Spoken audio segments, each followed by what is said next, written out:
So the Flying Saucer building was first off one of the only times that I remember my father talking to me about architecture. He almost never brought it up. I don't think he took me to the office maybe more than once or twice. His rationale was he didn't want me to feel pushed to go into architecture, but I frankly wish that he would have exposed me to more. But anyway, so he did ask me about that project when I think I was in high school, and actually I think it was like the last year before I was getting ready to go to architecture school, and he says, "Well, I have to do this gas station, and there are these two high rises, so the people can look down onto this gas station. So I need something that looks good from above as well as from below. And do you have any ideas?" And frankly, I didn't.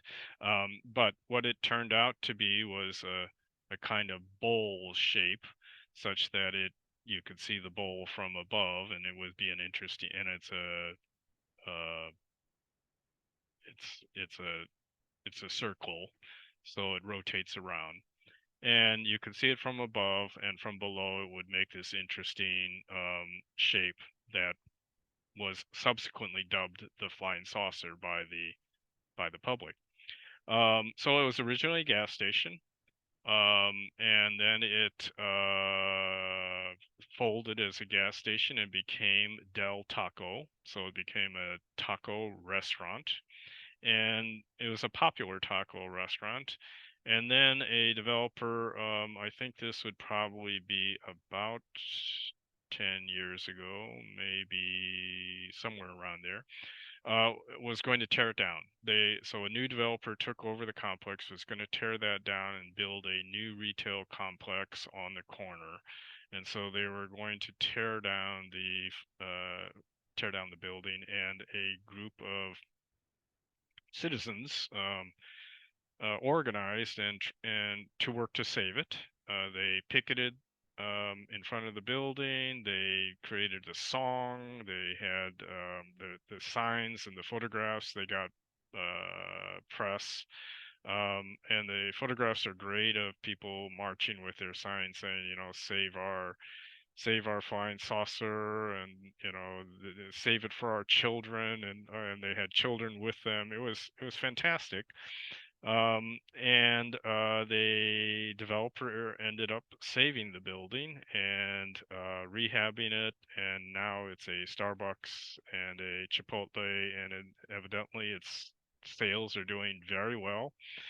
And it's one of those great feel-good stories about people saving something and a developer agreeing to save it rather than, as oftentimes is the case, they don't. So and the interesting thing about it for the family history is that it was, as my dad said, one of the smallest buildings he did, and yet it's one of the most famous, probably the most famous building he ever did, because and the notoriety he received late in life was something that was gratifying. He received an award from the historical preservationists, with along with the other people who worked to save it, and so yeah, he was very pleased, and it was great that he did receive that. And I think the point about that is there are few buildings that move the uh, sort of non-architectural elite in the way that that building did, meaning it was just something that people liked and loved and had affection for, and um, it doesn't happen very often. And so I think it's a testament to the project that it was, and I'm really glad that it did receive that. Um, I'm glad that the whole thing went through that process of being threatened to be torn down, saved. It's just a story that that made his contributed to the later years of his life.